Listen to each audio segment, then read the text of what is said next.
If anyone's ever faced with someone in their family having a diagnosis or Yeah, losing yeah, someone, it becomes all too real. And really, we'd be ignorant to think that we're not going to ever have a loss in our life of something that we of really care course. about. We Yeah. will all go through that.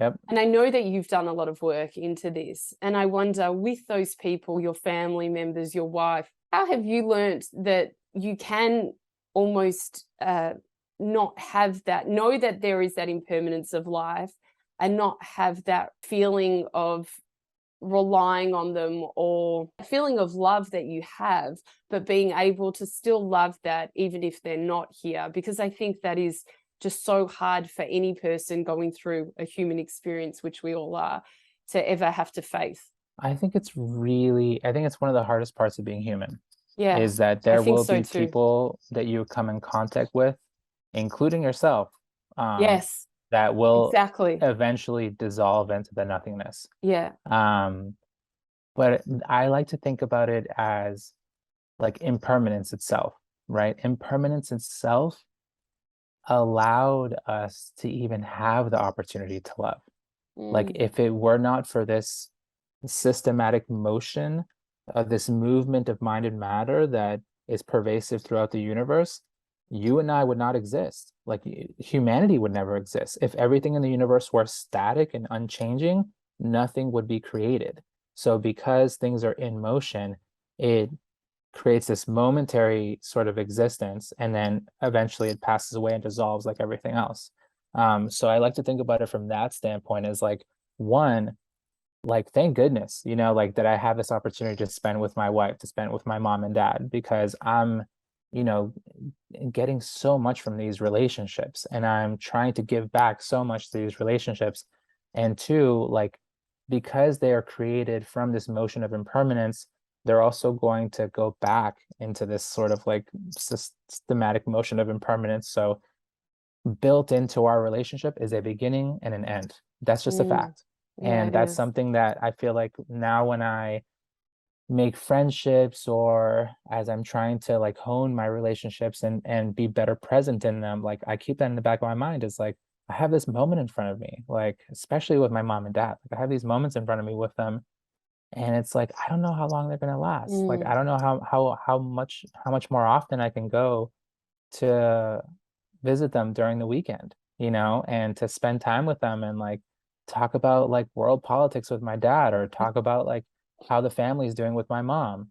And those moments to me feel so precious that when I feel lazy in those moments, or like, and trust me, like I'm a big proponent of rest, but I also feel like it's easy to like fall into this like malaise, especially with our cell phones around us, just be like yes, swiping and all yes. of that.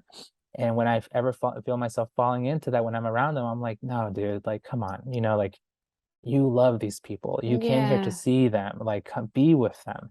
And giving them my presence, I think like will help in the whenever those moments do come that, they pass away or I pass away, that I at least know that I was there with them. I Mm. got to spend time with them. I was able to love them well. And that I did my best. I love that so much. And it's so true. And the fact that you know that and are consciously aware of that is I mean, what more can you do? And I think it is that presence, like you Yeah. spoke about, just being there, being fully there. And when we're really in tune with our relationships and just also not judge them for what they are. So, Right. parents can Yeah. get on our nerves because that's the job of a Hmm. parent to their child. It doesn't matter who you are. I've got a couple of kids and I can tell you I get on their nerves and they're little. Um, not pushing back on that and just accepting people for who they are and then just enjoying those moments with them, as you said, when time does come around, because it will inevitably in all our It will. lives, Hmm. even for ourselves, that we're able to go, I was there with them and I enjoyed the time that I had with them. I think that's really beautiful. I wanted to add too, like I think one of the sort of the points of regret that a lot of people feel, like I've been to a number of funerals, but like and I've seen a number of people pass away.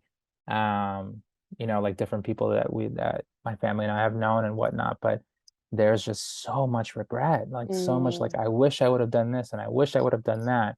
And if you're really living a life of presence where you're trying to be there for yourself and for the people that are close to you, that you have the deepest connections with, then you're trying to create a situation where there's less and less regret. Like, of course, there are going to be mistakes, but you won't hold back the love you have for them. Like, you won't hold back, like, telling them how you care for yeah. them, helping them in different moments, and just like being there in a way that feels nourishing for the both of you. Mm, Because it's better, like, of course, it's like better doing it live and in action as opposed to like waiting until that moment and then realizing, like, oh, like I could have um acted in different ways that would have mm. been, yeah.